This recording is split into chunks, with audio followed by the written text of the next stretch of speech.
Salaar review. First half fire but second half బూడిద. బాహుబలి చిత్రంతో hero Prabhas కి, కేజీఎఫ్ చిత్రంతో డైరెక్టర్ ప్రశాంత్ నీలుకు ఏర్పడ్డ పాన్ ఇండియా మార్కెట్ గురించి మనం ప్రత్యేకంగా చెప్పనక్కర్లేదు. అలాంటి డైరెక్టర్ మరియు హీరో కాంబోలో వస్తున్న చిత్రం అంటే సాధారణంగానే అంచనాలు ఎక్కువగా ఉంటాయి. దీనికి తోడు ఇటీవల విడుదలైన టీజర్లు, ట్రైలర్ బాగుండటం, అలాగే మలయాళం హీరో పృథ్వీరాజ్ కూడా ఈ సినిమాలో భాగం కావటం ప్రభాస్ ఫ్యాన్స్ యొక్క అంచనాలు మరింత పెంచేశాయి. మరి ఆ అంచనాలను ఈ రోజు విడుదలైన ఈ సలార్ చిత్రం అందుకుందా? ప్రభాస్ ఎన్నో ఏళ్లుగా ఎదురు చూస్తున్న ఇండస్ట్రీ హిట్ లభించిందా? ఆ విషయాలు తెలియాలంటే మా ఈ రివ్యూ వీడియో ఎండ్ వరకు చూసేయండి. ముందుగా ఈ సినిమా కథ విషయానికి వస్తే, ఖాన్సార్ అనే సామ్రాజ్యానికి కర్త రాజమన్నార్ అనగా జగపతి బాబు. తన సామ్రాజ్యంలో ఒక్కో ప్రాంతానికి ఒక్కొక్కరు దొరగా వ్యవహరిస్తూ ఉంటారు. ఇంతలో కర్త కుర్చీ కోసం కుతంత్రాలు మొదలవుతాయి. నేనుండగా నా కొడుకు వరదరాజమన్నార్ను అనగా పృథ్వీరాజ్ సుకుమారన్ను దొరగా చూడాలనేదే కోరికగా చెప్తాడు రాజమన్నార్. కొన్నాళ్లు రాజమన్నార్ తన సామ్రాజ్యాన్ని వదిలి తిరిగొచ్చేలోపు కుతంత్రాలు పెరిగిపోయి వరదరాజమన్నార్ను అంతం చేయడానికి పథకాలను రచించే స్థాయికి వ్యవహారం చేరుతుంది. ఇందుకోసం దొరలు తమ సొంత సైన్యాన్ని సిద్ధం చేసుకుంటారు. వరద తన సైన్యంగా చిన్ననాటి స్నేహితుడు దేవా అనగా ప్రభాస్ ని పిలుస్తాడు.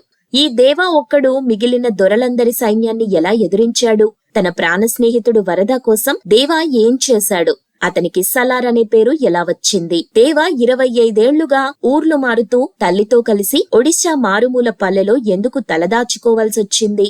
వీళ్ల జీవితంలోకి ఆద్య ఎలా వచ్చింది? ఈ విషయాలన్నీ తెలియాలంటే మీరు ఈ మూవీ థియేటర్స్ లో చూడాల్సిందే.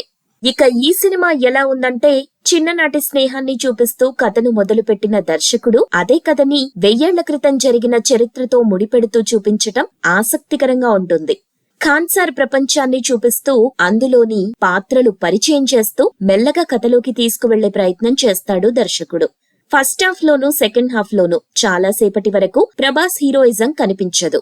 ఫస్ట్ హాఫ్ లో ప్రభాస్ ను తన తల్లి ఈశ్వరి నియంత్రించగా, సెకండ్ హాఫ్ లో ప్రభాస్ ను తన స్నేహితుడు పృథ్వీరాజ్ నియంత్రిస్తాడు.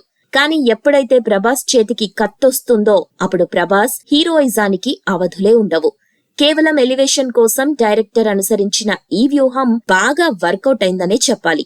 కాటమ్మ తల్లికి బలిచ్చే ముందు వచ్చే ఫైట్ సీన్ సినిమాకే హైలైట్ అని చెప్పొచ్చు. అలాగే ఇక్కడి నుండే భావోద్వేగాలు మొదలవుతాయి. ఇక సెకండ్ హాఫ్ లో కుర్చీ కోసం డైరెక్టర్ అల్లిన కుతంత్రపు డ్రామా, కుటుంబ పాత్రల మధ్య వరసలు గందరగోళంగా ఉండడంతో ప్రేక్షకుడు గజిబిజికి లోనవుతాడు.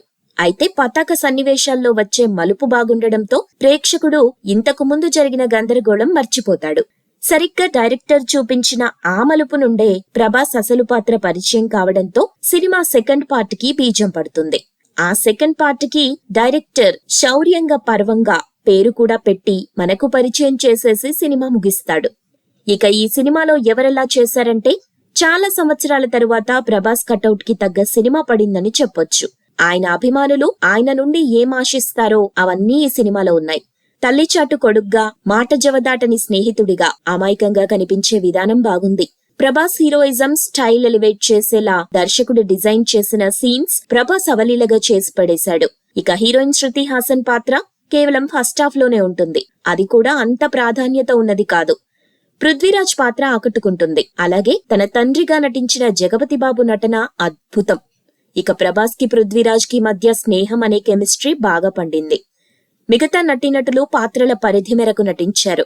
ఇక ఈ చిత్రానికి పనిచేసిన సాంకేతిక నిపుణుల విషయానికి వస్తే, రవి బస్రూర్ బాణీలు మరియు నేపథ్య సంగీతం, భువన్ గౌడ్ కెమెరా పనితనం ఈ సినిమాకు ప్రధాన బలమని చెప్పొచ్చు. అన్బరీవ్ స్టంట్స్ బాగుంటాయి. నిర్మాణం ఉన్నంతగా ఉంది. ఇక ఆఖరిగా డైరెక్టర్ ప్రశాంత్ నీల్ గురించి చెప్పాలంటే, తన గత చిత్రాల్లో కోలార్ గోల్డ్ ఫీల్డ్స్ అనే ప్రపంచాన్ని సృష్టించి ఎలా సినిమా రూపొందించాడో, ఈ సలార్ చిత్రంలో ఖాన్సార్ అనే ప్రపంచాన్ని సృష్టించి ఓ కల్పిత కథను అందులో పెట్టాడు.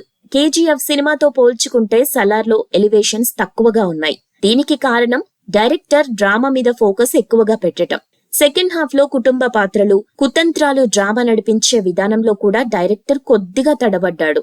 దీంతో సెకండ్ హాఫ్ లో సగటు ప్రేక్షకుడు కన్ఫ్యూజన్ లో పడటం గ్యారంటీ. ఇలా ప్రశాంత్ నీల్ తన మార్క్ ఎలివేషన్స్ పక్కన పెట్టేసి డ్రామా మరియు యాక్షన్ ఓరియంటెడ్ గా తెరకెక్కించిన ఈ సలార్ ప్రశాంత్ నీల్ ఫ్యాన్స్ ను ఏ మేరకు మెప్పించిందో తెలియాలంటే మరో 3 రోజులు ఆగితే గాని చెప్పలేం.